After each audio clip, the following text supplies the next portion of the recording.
Napansin mo ba, kapag may problema tayo, ang bilis nating mag-pray. Pero kapag okay na ang lahat, nakakalimutan na nating sumamba. In John chapter 4 verses 23 to 24, the true worshipers will worship the Father in spirit and in truth. Minsan ganito tayo. Kapag may exam, interview, sakit sa pamilya, problema sa pera, o may hinihintay na sagot. Palagi nating sinasambit, Lord, tulungan mo ko. Lord, bigyan mo ko ng trabaho. Lord, pagalingin mo na siya. At walang mali doon. Gusto ng Diyos na lumapit tayo sa Kanya. Pero naitanong mo na ba sa sarili mo? Kung wala kang kailangang hilingin ngayon, lalapit ka pa rin ba kay Lord? Diyan nagkakaiba ang prayer at worship. Sa Philippians chapter 4 verse 6, sinabi rito na ilapit natin sa Diyos ang lahat ng ating kahilingan.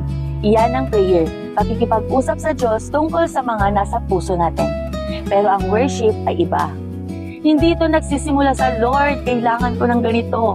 Nagsisimula ito sa Lord, salamat dahil mabuti ka. Lord, karapat-dapat kang purihin. Lord, hindi ko pa po nakikita ang sagot, pero sasambahin pa rin kita. In Psalms chapter 95 verse 6, come, let us bow down in worship. Let us kneel before the Lord our Maker.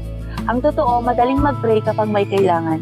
Pero ang tunay na pagsamba ay nangyayari kahit wala kang hinihingi. Kahit hindi pa dumarating ang breakthrough, kahit hindi pa nasasagot ang panalangin, kahit mahirap pa rin ang sitwasyon, hindi lang dahil sa ginagawa ng Diyos, kundi dahil sa kung sino siya. Kaya challenge for today, bago ka humingi ng kahit ano sa prayer mo, subukan mong purihin muna ang Diyos. Sabihin mo muna kung gaano siya kabuti at katapat, kadakila. Baka doon mo maranasan ang mas malalim na relasyon sa Kanya. God bless!